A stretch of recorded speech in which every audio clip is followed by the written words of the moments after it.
Welcome to Tyromper's No Limit Podcast. Thank you guys so much for joining Tyromper's No Limit Podcast, episode number 24. Guys, we're always fired up, you know this, but today we are welcoming a man that is a former USC Trojan standout football player. This is a man that is literally the most jacked financial planner in the history of our country, I believe. This is a man that looks like Thor in real life and posts his workouts to prove it. A man with the flowing locks that you can see, looks pretty glorious in the background here if you're watching us on YouTube. A man with a legendary workout routine and eating routine. My brother and a guy that I love learning from every single day on Twitter. This is Mr. Zack. How you doing today, Zack? Thanks for coming on, brother. Thanks, Ty. I really appreciate it. Love the intro. Honored to be on your podcast here. Been following you for a while, and this really means a lot to me. So I'm looking forward to today. Oh man, well I think you got a lot of gems and wisdom to share with everybody, man. We were joking a little bit just before we came off platform. Some of the weird comments you get from posting your pretty intense workouts and big food regimens and things. But for anybody who might not know you, can you just kind of give us a rundown, kind of your backstory, if you don't mind? Yeah, so to be succinct, who I am, I used to play football. Obviously, as you mentioned, at USC, it was my dream school, and I was really blessed to be able to make that work. Growing up in Southern California, down in San Diego, just getting to go to school up the freeway. So I was around my family the whole time. They got to come watch me play and whatnot. Was a defensive lineman. Used to be about 293 pounds back when I played.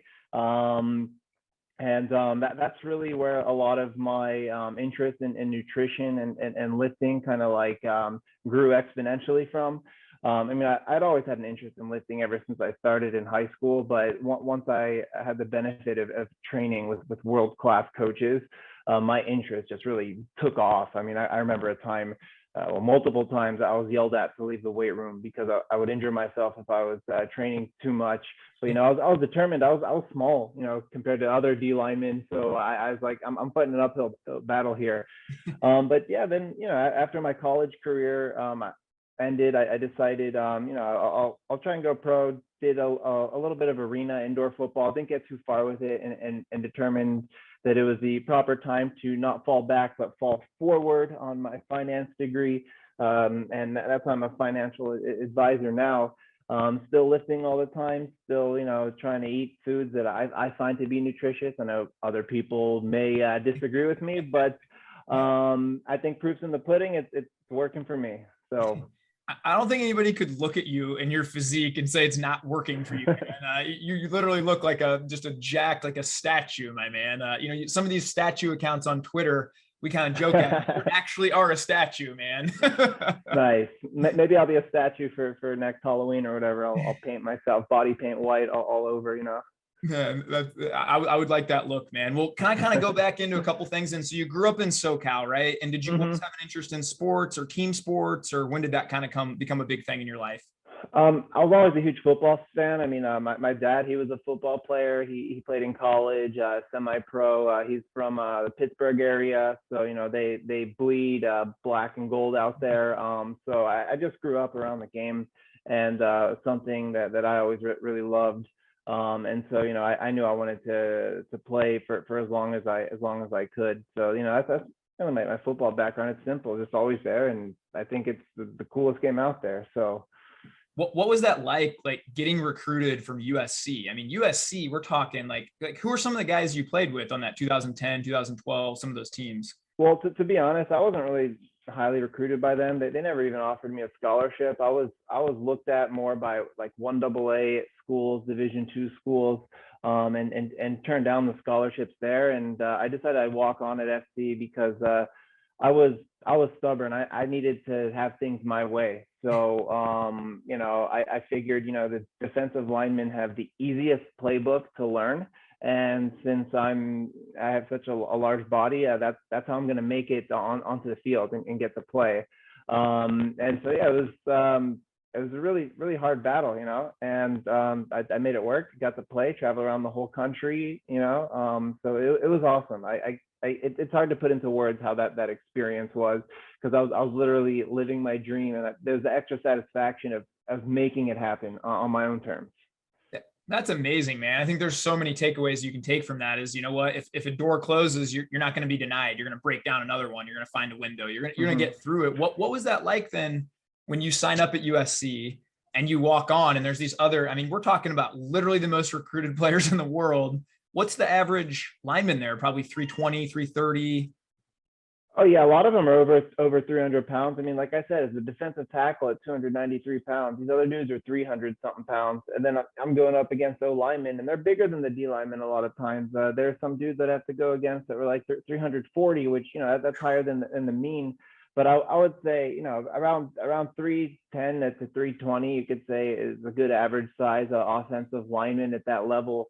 And plenty of them went up to the NFL and is a walk-on player there. Of course, I had to be the one going up against them in practice, and man, it was a ton of fun. But I'd be lying if I didn't say I got my bell rung a couple of times.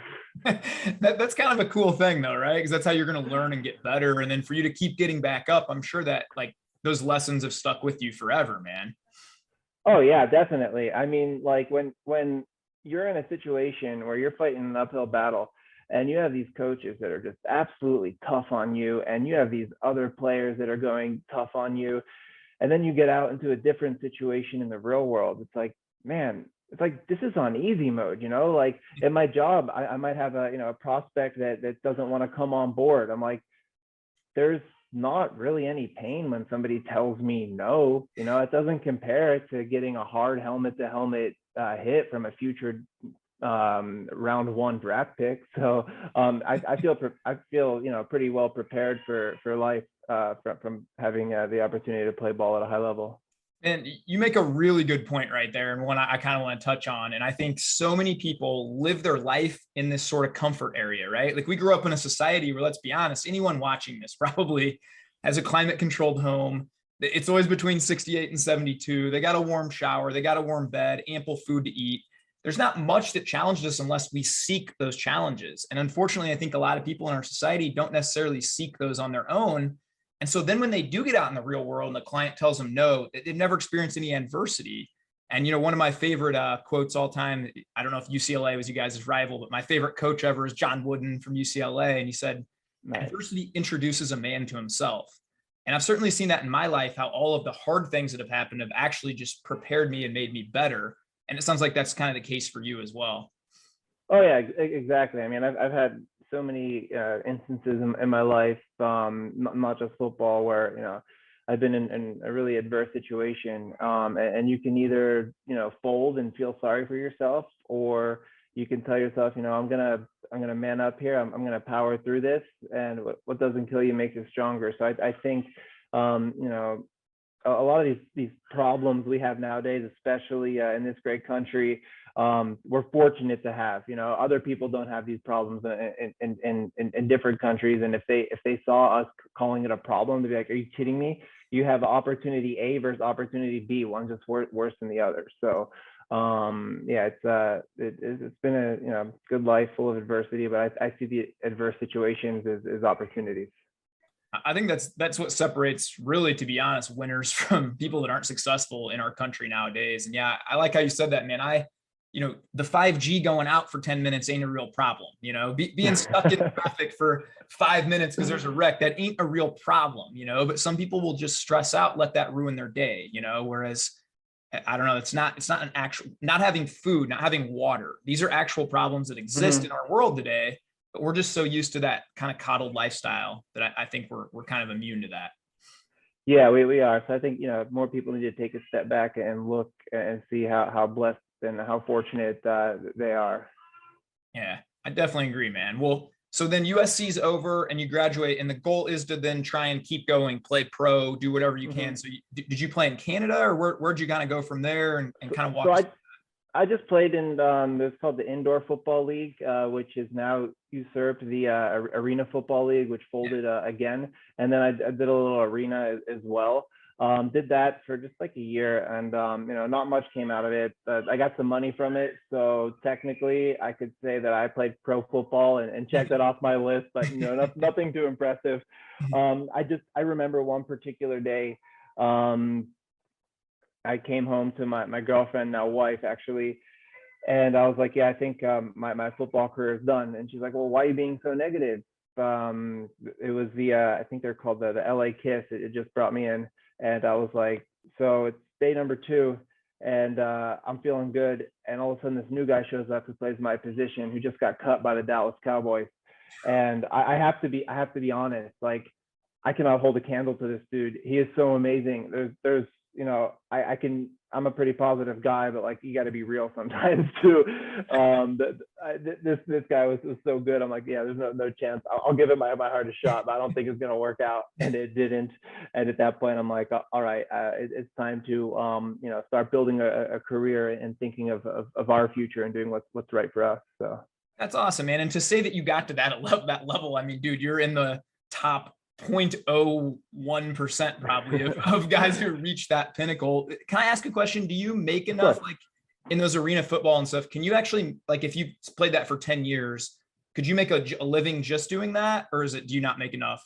Not really. I mean, the first time the league came around, there were some guys that did. They even made like, I think it was EA Sports made an arena football video game, and the guy on the cover was making like 100,000, I think. And there's a few guys that were making like over 80,000, which is a lot more back then than what it is nowadays. And then the arena league folded, and it came back. And when it came back, the other guys that I was talking to, they all had off-season jobs, or some of them working jobs in season too.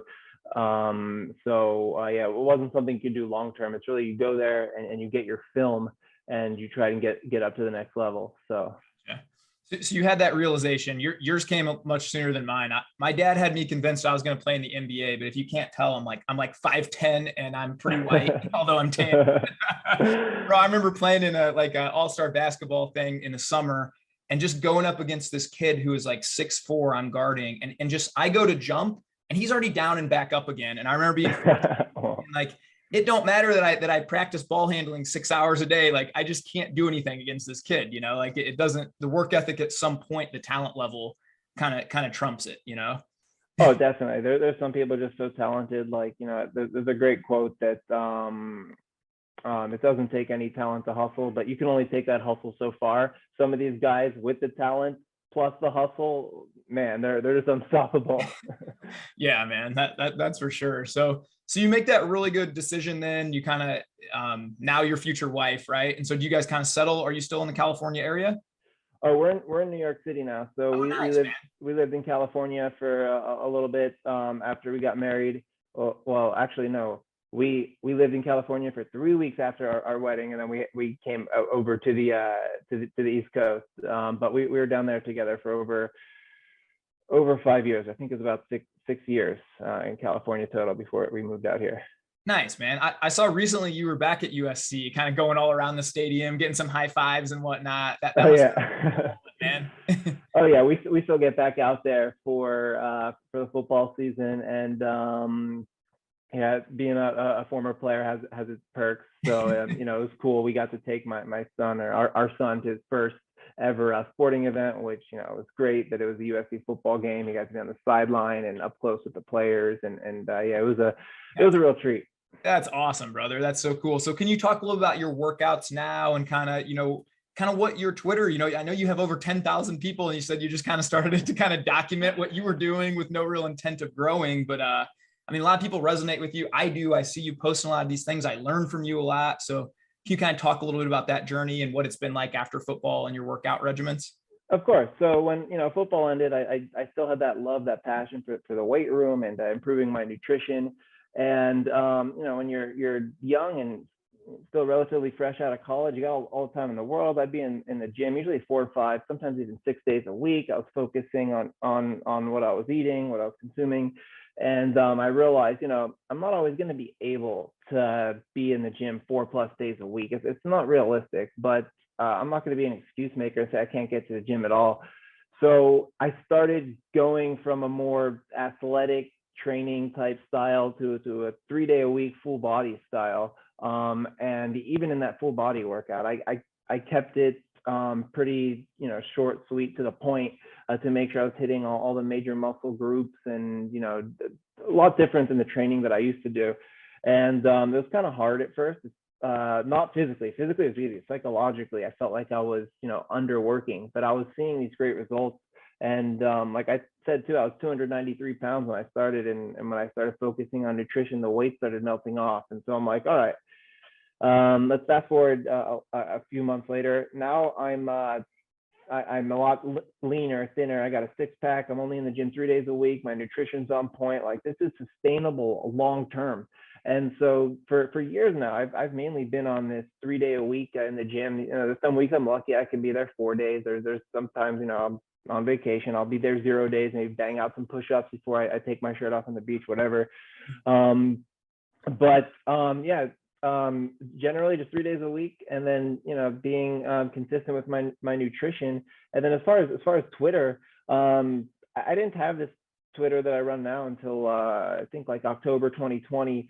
And on my personal Twitter, I started getting really turned off because everything I was seeing was like some football take that I didn't agree with, and then more and more political stuff. And I was like, this is just like putting so much negativity into my head. I don't want to see this, but I'd log in every now and then still just to see what's going on. And some random fitness thing would pop up here and there. I guess the Twitter algorithm knew that, like, this guy likes football, maybe he likes lifting or something. And then another thing and another thing. I'm like, well, this account seems cool. That account seems cool. So I started following them, and, I started seeing more and more, and I'm like, hey, you know what?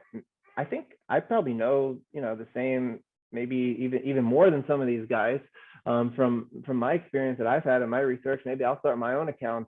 And I started it, and I didn't even show who I was. I actually used some random like statue, and I put laser eyes on it. I didn't even know that meant like that you like crypto or whatever it means. I was like, oh, these accounts with laser eyes look really cool. I'm gonna get a statue and put laser eyes on it. And then like I would just post like a picture of the squat rack, or a video of me with my face blurred out squatting, and then a picture of like 2 pounds as a steak and a pint of kefir, like dinner, #gains. I thought people still use hashtags. I guess they don't. And then more and more people just started interacting with me, and then bam, it just grew organically. There's no game plan or anything. It was like, yo, let me just show people who I am, except for the fact that I was a little anonymous. And then I was like, wait, why don't I just show people who I actually am? And then it ends up being really cool, and I feel blessed to be in this Twitter fitness community where everybody's rooting for each other to win for the most part. Yeah, that's the part about it I really love. And I think a lot of people are probably drawn to you as well, because dude, just authentic, right? Like, you just show who you are. You're like, and even you not BSing around like the hustle culture, like, oh yeah, I'm working out 7 days a week to get to this week. It's like, nah, man, like, you're a busy guy with a busy job with a dad, and you're going to make it work in a few days a week. And you kind of show people that that's possible, I think. And that's a pretty cool thing, man. But yeah, for the most part, it's like 99% everybody just uplifting everyone. I think that's a cool thing, man. Oh yeah, I love it. Yeah, I got to say, man, it cracks me up every day. I got to bring this up, how you'll post these just massive, like 2 pounds of ground beef, 6 eggs. And there's always guys in the comments every day saying, oh, Zach, that's so unhealthy, man. You shouldn't be, that is way too much food. And I love your responses.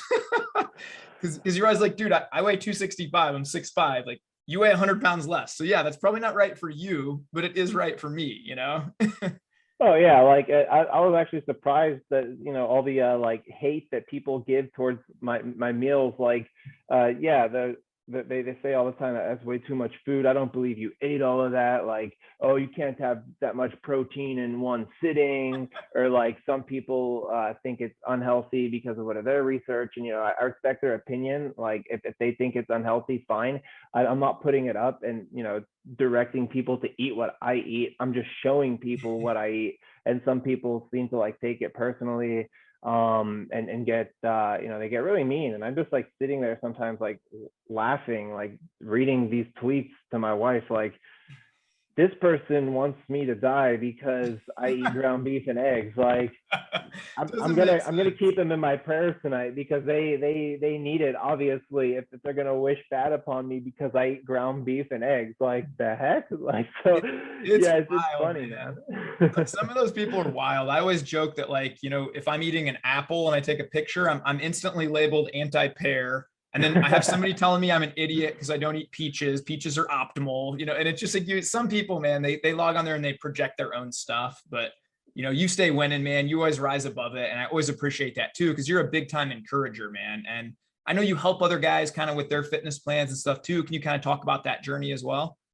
Yeah. So after I started this account, I didn't have any like courses or like promote myself or anything, but people started coming to me with questions and, wanting advice. And so I put together a couple of PDFs, one on nutrition and one on lifting, and I just released them for free because people kept asking me about it, and I was like, all right, well, I guess I could package something up, and then when people asked me, I got something to send them, and then it just really grew from there. All of a sudden, like one day, like just my phone kept buzzing and ding, ding, ding, ding, ding, and everyone's downloading all this stuff, and I'm like, oh wow, like that's cool. So I started making some paid programs, this and that, and people started buying those, and I was like, well, that's nice. And then, one day I'm out with my wife actually celebrating our anniversary, and somebody tweets at me and that they wanted some help with something, and she's like,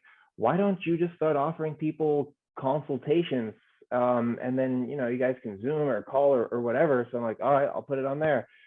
And then it was made for one specific person, and then people started hitting me up wanting to consult with me, and so everything's really just been kind of organic, and I've really let the community drive it rather than me build a plan, like most entrepreneurs do. And I'm not knocking on anyone. I think it's great what people do, but this was just all a passion project for me, just all for fun, and it grew out of seeing other people wanting help and me being willing to help them.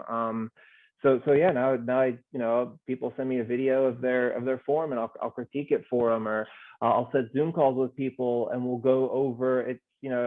It's just a free session. Tell me what you're struggling with in the gym, what you're eating. Is it going out with friends? And I'll put something together for this whole long summarization of our talk, and next actions going forward. I put together macro plans. So yeah, just really helping people get in shape, whether it's gaining muscle or losing fat, or putting together a more efficient lifting routine, or even as simple as going out to eat with friends, how to eat healthy and prep up for that for the week, and not feeling guilty about messing up. How do we work this into their plan? So sorry, kind of a long answer there, but yeah, I've been helping people on all different fronts there, but it's all really been driven by what people have asked me to do. That's so amazing, man. I'm going to link everything Zack does below, by the way, guys, and link his Twitter. Give him a follow, man. Give this guy, you're amazing, man. And, my biggest takeaway from that, and the most successful people that I've ever talked to, and from my Twitter growth and stuff, I've gotten to be in a room with some pretty successful people. They always say the same thing you say, man. And I see this from winners time and time again. I just wanted to help people. I just want to help people. And like, when you kind of approach it in that way, instead of, I want to make $1 million. I want to do, like, dude, if your goal is just money or whatnot, like, dude, it's so fulfilling. I'm sure for you, when you help people, even when you're helping people for free, now you're helping them for a little bit, for a fee or whatnot, but it's still, when you're seeing their lives change, there's no better feeling than that. Right. Oh, it's amazing. Like, people will message me or they'll tweet like, yo, I'm on week 9 of your program, and I've never lifted this much weight in my life. Or some guy the other day was like, hey, Zack, you inspired me to start eating differently, and I haven't weighed this much since high school. Like, I feel amazing. And like that feeling, I'm like, it's cool seeing notifications, someone paid you X amount of money for something you did.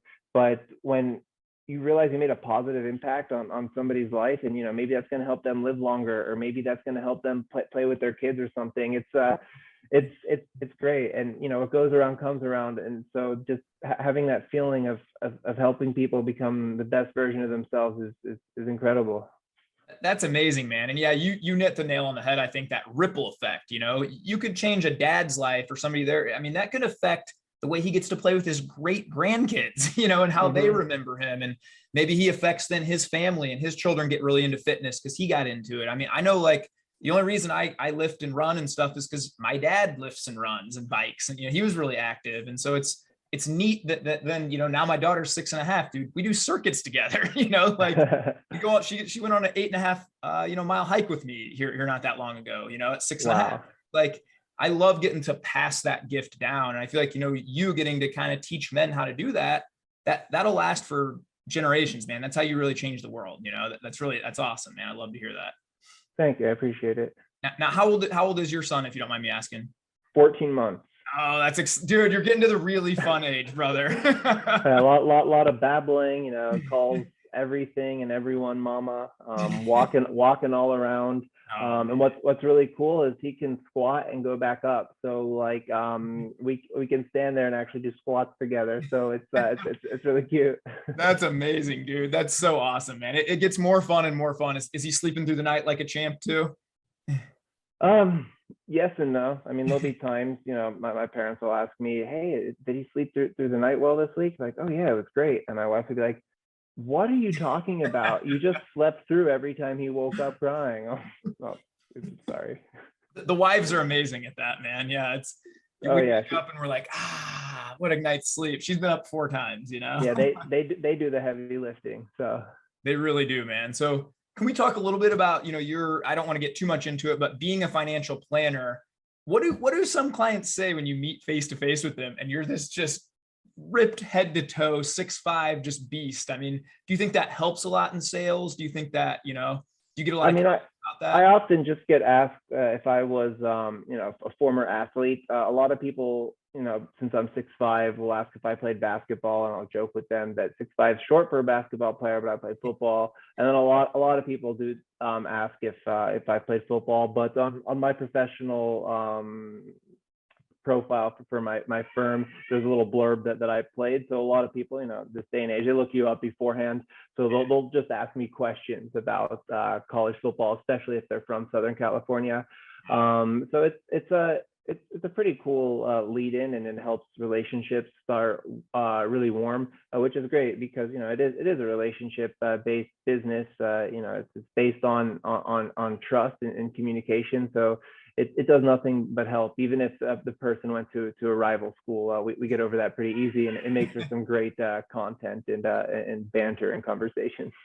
I could see that, man. One of my buddies is really, really high up in a rental car company, and he always tells me that he tends to try, if he can at all costs, to hire team sport college athletes.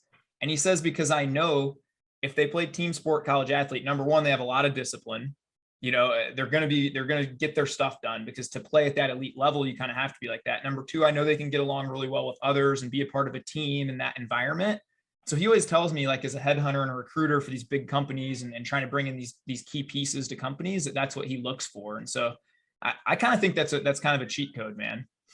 Oh yeah. I mean, it helps being an athlete because you learn to operate within a system and to be very disciplined, and that's permeable into other areas of life. So, if it's a lifting day, I might be waking up at 5:30. I'm in the gym at 6. I'm done by 7:30. Now I'm up to my place making breakfast. Then get to work a little bit early.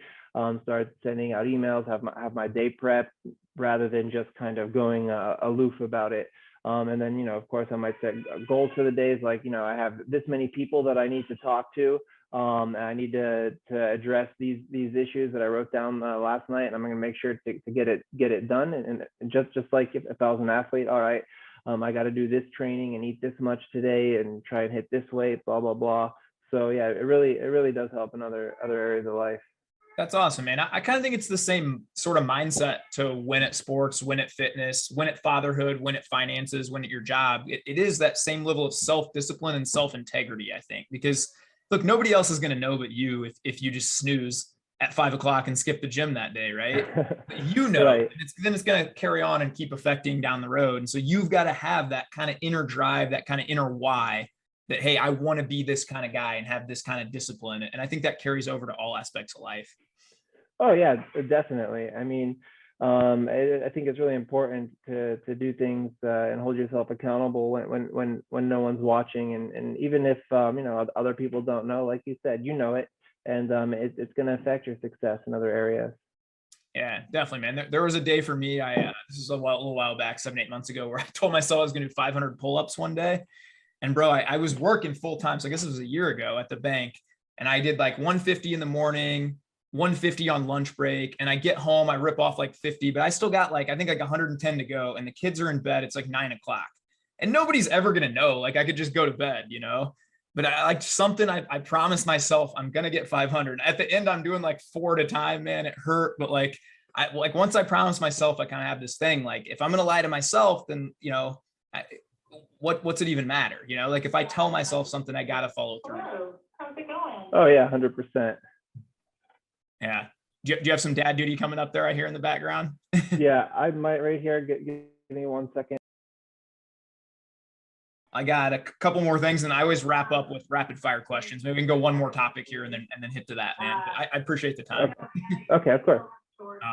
So dude, can you kind of tell us then a little bit about your routine now? And, I see you obviously heavy deadlifting, heavy squatting, a lot of, what are some of the numbers you're currently putting up? Are they even bigger than what you were doing when you were at USC? So numbers right now, they're not bigger than what they were at SC. I don't think I'll get to that strength again. I mean, I do have, I guess you could say, a long-term goal in mind that I want to be able to beat my pro day bench press reps, which was 24 reps at 225 when I weighed 293. I want to do that, when I'm lighter, maybe at 225 or under, and I'm heavier than 225 right now. So, get super lean and put up more. But if that happens, it happens. If not, it doesn't. Definitely not as strong. But for the way I work out now, I mean, I base it around compound lifts, bench press, squat, deadlift, overhead press, and bent over row. I don't max out though. That's the thing. I've seen too many people injure themselves maxing out, and I know I can lift a lot. And there's something, they call a 1,000-pound club, where your 1 rep max of your bench, your squat, and your deadlift, you want to be in over 1,000 pounds. What I do for 5 reps and my 5x5, that's over 1,000 pounds. So like I don't need to max out to prove anything to anybody. I like to see myself do heavy weight for reps, and I think for me that satisfies me a lot more. Nice, man. You have no ego in it. That's pretty apparent, man. You're just there for the right reasons. And it's to like have that long-term vision, like you said, man. What good is it if you can get a run rep max, but then when you're 50, your knees are shot and you can't play with your kids? Exactly. Yeah. So if I'm repping three plates on the bench, or like, if I can put 500 pounds on the deadlift and just like pick it up and be like, yep, I can do it. Like, great. But I'm not going to see how much can I absolutely do. Like, yeah. My numbers are cool for me. So that's awesome, brother. I appreciate it, man. Well, dude, I appreciate your time. Again, guys, I'm going to link everything Zack does down below. I end every podcast, man, with what I call the 5 rapid fire questions, brother. I'm going to shoot off 5 rapid fire questions. Just give me anything, the first thing that comes to your mind. All right. All right. All right, brother. How many calories per day plus grams of protein, AKA protein, do you think you get in a day? Well, calories, if I don't have a specific goal, I'm just doing whatever, I'm probably between 3,500 and 4,500. Protein, I'd say between 250 and 300 grams. And it looks delicious when you're getting it, man. All your meals, bro. You make me so hungry sometimes with those posts. I'm still fasting till 2, but I got to wait, man. What's your favorite client transformation story? Or do you have some guy in particular maybe that you've kind of helped and you've seen his life change? Anybody stand out? I had a client that had never lifted weights before, and now he's addicted and, lost weight, put on muscle. And just to see that someone went from, 0 to in love with lifting weights, that's awesome. Man, that's so cool. And for you to be a part of that, man, again, you change his whole story. You know what I mean? That's just the neatest thing. And I think that's why it's cool, for you sharing and doing what you do on social, and for all of us in that community, man. You never know who's looking. You never know who you can inspire. That's awesome, brother. I love to hear that. What's your favorite lift day of the week? Or if you could only train one body part, what would you train? Oh man. So I guess my favorite lift day would be my first lift of the week, where I do both squat and bench. If I had to pick one lift going forward forever, it'd be squat, because there's no argument. Squat is king, and I'm gonna go on record and say that. I love it, man. Thanks. If you're going for like a really hard day, or you need that little extra effort, what's going on in your ear pods, man? What music are you listening to when you're lifting? Man, it really depends. I got 3 things I do, and I really need to dig in. So I guess the number one thing, if I really need something, is nothing. I'm just thinking really aggressively in my head, and I'm motivating myself, and I'm really focusing on that mind muscle and the breathing connection, so I can have 100% of my attention on lifting that weight. That's awesome, man. You're a couple guys I've talked to that are super strong and say that they don't listen to music, man. That's something I need to try. I'm addicted to Jesus music when I lift, man. Nice. Maybe I'm like dancing around in the weight room, man. It's, I don't know, man. That's my style. That I need to try that a little bit more, I think. That's cool. What's your future plans, my man? Can you kind of give us like the roadmap for what the next year or two looks like, and then tell people where they can find you and if they do want to reach out for coaching and things? So nothing too hardcore as far as plans, except just get better at everything I do every single day. So be better at lifting weights, be better at my job, be a better father and better husband. That's just really my goal, is just to be better. And as far as social, I keep it really restricted for the most part to fitness and nutrition. And I'm biggest on Twitter. I have Instagram, I have Facebook, and TikTok, but that's really just an overflow of my Twitter content. Nice, man. Yeah, your Twitter content is awesome. I recommend everybody follows you, man. Thank you. Thank you. And I'll link all the stuff you do below, man. But I'm super grateful for you coming on, man. You are, I would say you live excellence. It comes out in everything you do, my man. And you inspire me and a lot of people, man. So I thank you very much, Zach.